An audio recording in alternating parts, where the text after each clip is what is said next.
Hello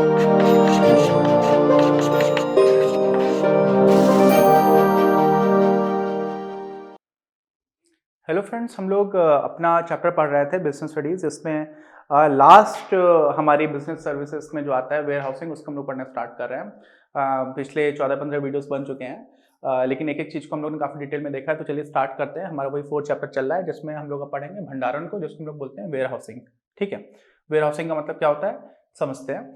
और कई चीज़ें हैं, कितने प्रकार के होते हैं, क्या क्या कार्य होते हैं, सारी चीज़ों को देखेंगे। थोड़ा बड़ा टॉपिक है तो शायद इसमें भी एक और वीडियो एक्स्ट्रा लगेगा। तो चलिए, भंडारण जो है ना, वो हमेशा ही आर्थिक विकास का एक महत्वपूर्ण पहलू रहा है। पहले भी बंदरगाह वगैरह रहते थे जहां पर आपको भंडार गृह मिला करते थे, बहुत पुराने समय से आप देखेंगे तो। क्योंकि जो भी चीजें हैं उनको बिना वैल्यू खोए, बिना वैल्यू खोए मतलब जैसे कोई भी सामान है, मान लीजिए सब्जी है, टमाटर है। अब टमाटर की वैल्यू क्या है कि टमाटर अच्छे रहें, उनको यूज किया जा सके, सड़ ना जाए। तो टमाटर का सड़ जाना क्या हो गया, वैल्यू खो गई। ऐसे ही हर चीज की अपनी अपनी वैल्यू है, वो वैल्यू ना खो जाए, उसको इस तरह से संजो करके रखा जा सके कहीं पर, उसको ही हम लोग बोल देते हैं भंडारण। ठीक है, तो भंडार ग्रहों की बात आती है, यहाँ पर भंडारण की बात आती है। अब क्या होता है, भंडार गृह को प्रारंभ में वस्तुओं को वैज्ञानिक ढंग एवं रीति से सुरक्षित रखने, ठीक है, एवं संग्रहण की एक स्थिर इकाई के रूप में माना था। स्थिर का मतलब क्या है कि एक ऐसी जगह है जहां पर आपका सारा सामान एकदम बढ़िया तरह से रखा रहेगा, जो खराब नहीं होगा, ऐसा माना जाता था। लेकिन अभी इसकी डेफिनेशन बदल गई बदलते समय के साथ। कैसे बदल गई आप देखेंगे। ठीक है, इससे वस्तुओं की मौलिक गुणवत्ता, जो भी उसकी वैल्यू है, जैसे मैंने टमाटर का उदाहरण दिया, कीमत एवं उपयोगिता बनी रहती है। अगर टमाटर सड़ गए तो कीमत तो कुछ मिलेगी नहीं, तो कीमत भी तब बनी रहेगी जब उसकी गुणवत्ता बनी रहेगी। ठीक है, और उसी की तभी उपयोगिता है, उपयोगिता है, गुणवत्ता है तब उपयोगिता है, उपयोगिता है तो कीमत मिलेगी। ठीक, तो ये सारी चीजों को मैं क्या था, मेन चीज की स्थिर इकाई के रूप में माना जाता था। स्टेबल ऐसे माना जाता था कि स्टैटिक है, इसमें कुछ और ज्यादा चीजों को आपको करने की आवश्यकता नहीं है। लेकिन अभी क्या हुआ है, अभी इनका पूरा सिस्टम जो है बदल चुका है। कैसे बदल चुका है, अभी हम लोग इनको लॉजिस्टिकल सर्विस प्रोवाइडर्स की तरह देखते हैं। लॉजिस्टिकल सर्विस प्रोवाइडर्स का मतलब समझते हैं क्या होता है, बिल्कुल आसान है, ये समझिएगा बस। सही मात्रा में कोई चीज सही स्थान पर, सही समय पर, सही स्थिति में, सही लागत पर उपलब्ध कराई जा सके, उसको, जो चीज ये, जो इंसान या जो कंपनी या जो सिस्टम ये काम कर सके, उसको हम लोग क्या बोल देते हैं, लॉजिस्टिकल सर्विस प्रोवाइडर। ठीक है, सेवा प्रदाता। अब लॉजिस्टिकल में क्या होता है, सही मात्रा में, जितना चाहिए उतना ही, सही समय पर, सही स्थिति में, सही लागत पर, पैसे भी बहुत ज्यादा न लग जाएं। तो ये सारी चीजें क्या हो जाती है, इसको बहुत ज्यादा डायनेमिक बना देती है। एक चीज होती है स्टैटिक, रुकी हुई थी, तो पहले भंडारण माना था कि हाँ सामान रखते जाओ रखते जाओ रखते जाओ। अभी क्या होता है, इसको बहुत डायनेमिक देखा जाता है, क्योंकि ये सारी चीजें भी करनी है, तो स्टैटिक का उल्टा हो जाता है डायनेमिक। तो उसमें क्या हुआ है, अब ये काम उतना बोरिंग नहीं रह गया। इसमें हम लोग कई सारे लॉजिस्टिक्स को मेंटेन करने के सॉफ्टवेयर का भी लोग यूज करते हैं। ठीक है, क्यों, क्योंकि आपका जो वेयर हाउस है ना भाई, आपका जो भंडार गृह है, वेयर हाउस है, इसमें क्या है, इसमें जगह तो सीमित है। अब उसी जगह का आपने मान लीजिए सब में सामान एक बार भर करके रख दिया, ठीक, फिर आप उसको, बहुत सारे अलग अलग तरीके होते हैं जिनसे आप उसी वेयर हाउस की यूटिलाइजेशन को बढ़ा सकते हो, उसको बहुत ज्यादा, उसकी उपयोगिता को बढ़ा सकते हो। अगर आप उसमें सॉफ्टवेयर को यूज करके देख पा रहे हो कि नहीं ये सामान तो मैं 3 ही दिन के लिए चाहिए, तो इसको हम लोग आगे रखते हैं, ये सामान हम 30 दिन के लिए चाहिए, इसको हम पीछे रखते हैं क्योंकि हमें बाद में निकालना पड़ेगा, तो उसी का पूरा मैनेजमेंट एकदम बदल जाता है। और यहां पर क्या हो जाता है, हम उसी बिल्डिंग को बहुत ज्यादा अच्छी तरह से यूटिलाइज करना स्टार्ट कर देते हैं। ठीक है, तो ये सारी चीजें हैं। आज भंडार गृह की भूमिका मात्र संग्रहण सेवा प्रदान करने की नहीं है गई। संग्रहण मतलब क्या था, आपने स्टोर करके रख लिया, वो नहीं रह गई है, बल्कि ये कम कीमत पर भंडारण, साथ ही में ढुलाई, ठीक, और वहां से वितरण की सेवा, ये तीनों चीजें मिला करके, भंडारण हो गया, ढुलाई हो गया, वितरण, इसी को आप लॉजिस्टिक्स बोल सकते हो। इसी को हम लोगों ने यहाँ पर सही से डिफाइन किया हुआ था, जो मैंने आपको स्टार्टिंग में बताया। ये सारी चीजें आ गई है। ठीक है, तो भंडारण बदल गया, अब स्टैटिक नहीं रहा, डायनेमिक हो गया।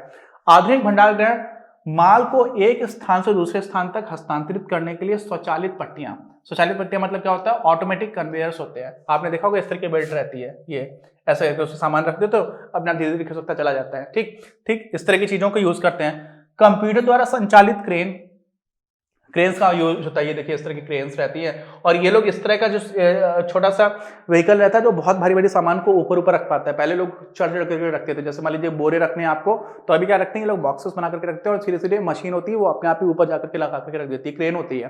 ठीक, तो क्या हुआ, कंप्यूटर द्वारा संचालित क्रेन एवं फोर्कलिफ्ट का प्रयोग करते हैं, फोर्कलिफ्ट भी बोलते हैं इसको। ठीक है, भंडार गृह प्रबंधन के लिए कंप्यूटर का प्रयोग होता है। और इसमें कंप्यूटर में क्या होता है, इस तरह के सॉफ्टवेयर रहते हैं, लॉजिस्टिक्स ऑटोमेशन सॉफ्टवेयर जो मैंने आपको बताया था, जिससे यह स्वचालित क्रिया बन जाती है। स्वचालित मतलब ऑटोमेटेड हो गया, सब कुछ ऑटोमेटिकली चल रहा है। तो वहां पर एक तो ह्यूमन टाइम और एनर्जी देना था वो कम हो जाता है, प्लस ह्यूमंस की काफी उतनी ज्यादा कैलकुलेशन बहुत जल्दी कर पाने की कैपेसिटीज नहीं होती, इसलिए तो हम लोग कंप्यूटर यूज करते हैं। कंप्यूटर का मतलब क्या होता है, संगणक यंत्र जो बहुत जल्दी गणना कर पाए। तो कहां पर किस तरह की चीजें रहनी चाहिए जिससे कि आप ज्यादा एफिशिएंट यूटिलाइजेशन कर पाओ भंडार गृह का, वो करने की कोशिश करते हैं। तो वेयर हाउसिंग ये सारी चीजें आ जाती हैं। ठीक है, भारत में भंडार गृहों का उपयोग कौन कौन करता है? मैन्युफैक्चरर्स करते हैं, उनको विनिर्माता बोल देते हैं। जो इंपोर्ट करना होता है आयातक बोल देते हैं। जिनको निर्यात करना होता है, एक्सपोर्ट करना होता है, निर्यातक हो जाते हैं। थोक विक्रेता है, होलसेलर्स हैं वो। फिर ट्रांसपोर्टर्स हैं, जिनको सामान इधर से उधर पहुंचाना है। फिर कस्टम विभाग है, कस्टम विभाग समझ रहे हैं, सीमा शुल्क वाला। बाहर से कुछ सामान आया तो हम लोग एयरपोर्ट्स के पास में कई बार वेयर हाउस बना लेते हैं, और पोर्ट्स होते हैं, बंदरगाह होते हैं, उनके पास भी काफी बने रहते हैं। उसमें कस्टम्स के विभाग में भी कई सारी चीजें पड़ी रहती है, जिस पर जब तक ड्यूटी नहीं पे की गई है तब तक वो सामान आप वहां से नहीं ले आ सकते। तो ये सारे लोग वो लोग हैं जो क्या कर रहे होते हैं, भंडार गृहों का, वेयर हाउसेस का प्रयोग कर रहे होते हैं। ठीक, अच्छा, भंडार गृह के प्रकार क्या क्या होते हैं? निजी भंडारण। निजी भंडार गृह में क्या होता है, कोई बहुत बड़ी मान लीजिए रिटेल स्टोर्स की चेन है, जैसे हमारे पास बिग बाजार है, अभी रिलायंस भी आ गया, रिलायंस ट्रेंड्स नाम से, रिलायंस रिटेल। तो ये लोग क्या करते हैं, ये लोग अपने खुद के वेयर हाउसेस रखते हैं। अब इनके खुद के वेयर हाउसेस रखने में कुछ फायदे भी होते हैं, क्योंकि इनके पास इतना सामान रहता है, इनको लगातार ही, अब जैसे इतना सारा सामान इनको रोज बेचना ही है, तो इनको चाहिए ही चाहिए कि इस तरह की जगह रखी जाए। तो ये लोग अपने खुद के भंडार गृह यूज कर रहे होते हैं, इसमें कोई दूसरा आकर के नहीं रख सकता, इनका खुद का है, तो निजी हो गया पूरी तरह से। तो यहाँ पर क्या होता है, इनका जो परिचालन है, इनका ऑपरेशन होता है, कोई निजी व्यवसायी अपने माल के भंडारण के लिए करता है। इनमें प्रमुख क्या क्या चीजें होती हैं?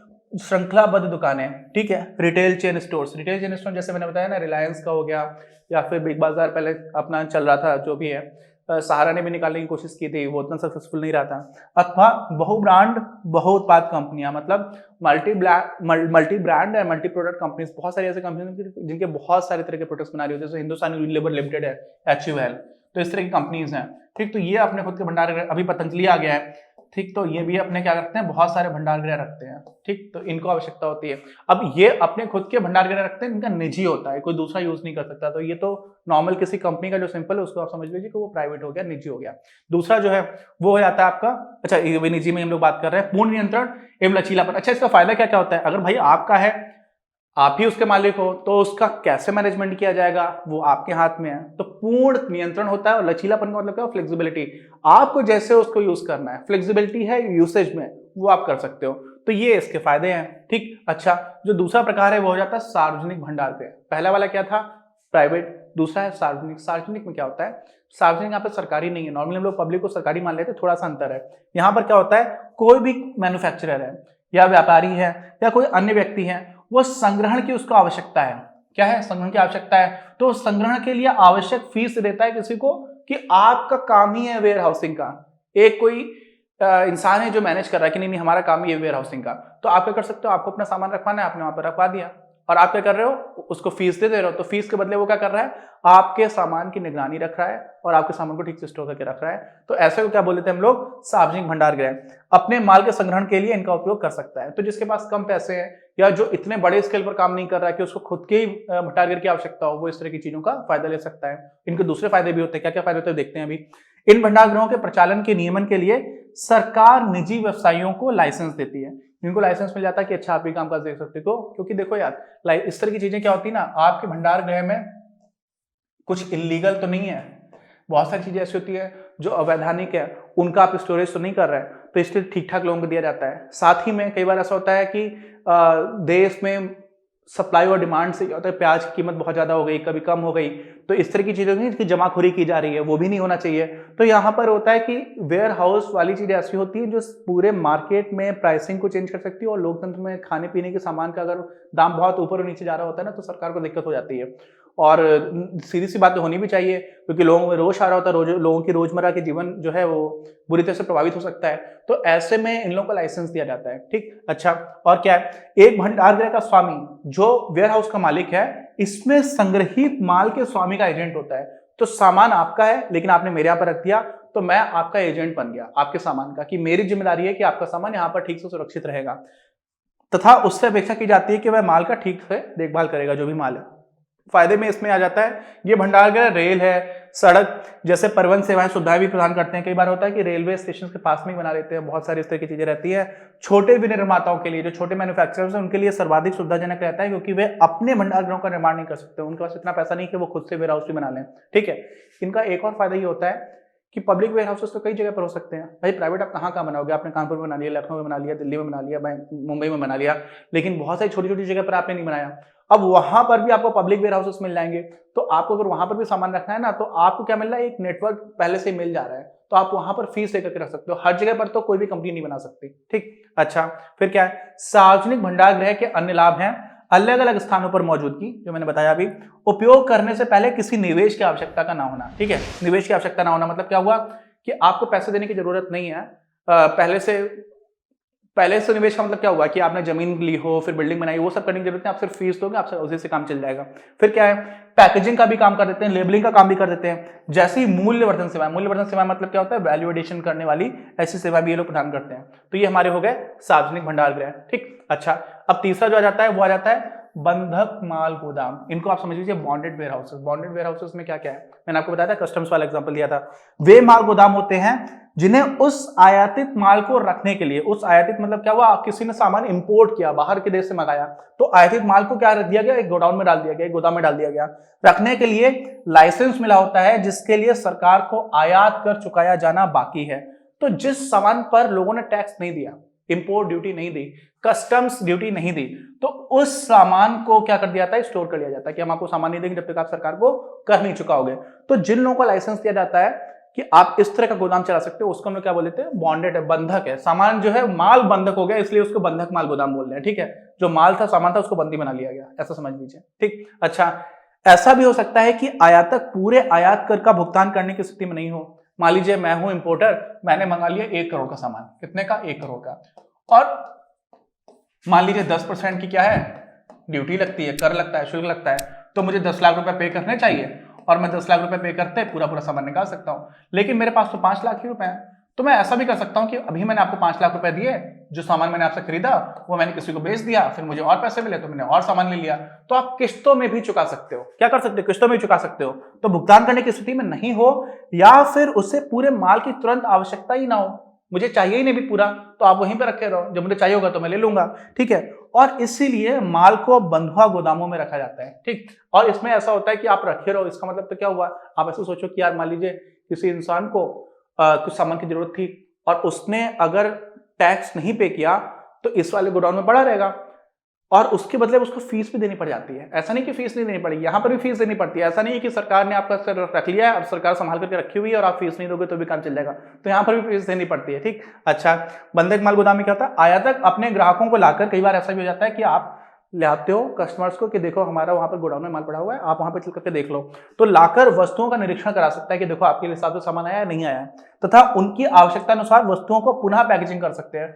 ग्राहक कई बार देखते हो तो सामान खुलवाते हैं कि नहीं, इसको खोलो, इसको दिखाओ कैसा करके है, फिर उसकी पुनः पैकेजिंग, तो पुनः पैकेजिंग की सर्विस भी कौन प्रोवाइड कर रहा है, यही आपका गोदाम, ठीक है, जो वेयर हाउस है वो प्रोवाइड कर रहा है। इस प्रकार ये वस्तुओं के विपणन में भी सहायक होते हैं। विपणन मतलब क्या होता है, मार्केटिंग। तो आप क्या करो, मार्केटिंग का मतलब क्या होता है, मार्केट का मतलब क्या होता है, जहां पर खरीदने वाला और बेचने वाला दोनों लोग मिल जाते हैं। तो आप जिनको सामान खरीदना था उनको लेकर के आए, उन्होंने देखा, फिर उनको लगा ठीक है, फिर उसको फिर से पैकेज कराने को बोल दिया, तो वो सर्विस ही प्रोवाइड करे। तो इस तरह से मार्केटिंग में भी हेल्प कर देते हैं इस तरह के जो वेयर हाउसेस होते हैं। ठीक है, फिर क्या है, आयातक की आवश्यकता अनुसार माल के कुछ भाग को ले जाया जा सकता है तथा आयात कर का भुगतान किस्तों में किया जा सकता है। तो जितना जितना आपको जरूरत है आप उतना पे कर सकते हो, जैसे मैंने आपको उदाहरण देकर बताया था। ठीक, अच्छा, बंधक माल गोदाम में ही आयातकों को वस्तुओं की बिक्री, आपको सामान बेचना है अथवा उनका उपयोग करने से पूर्व आयात कर चुकाकर पूंजी लगाने की आवश्यकता नहीं पड़ती। मैंने बताया था ना कि आपको सामान अभी नहीं चाहिए, आपको या तो आवश्यकता नहीं है, या आप पूरा पैसे लगाने के स्थिति में नहीं हो, या फिर आप स्थिति में भी हो लेकिन फिर भी आपको पहले से क्यों पैसे लगा दिए आपने।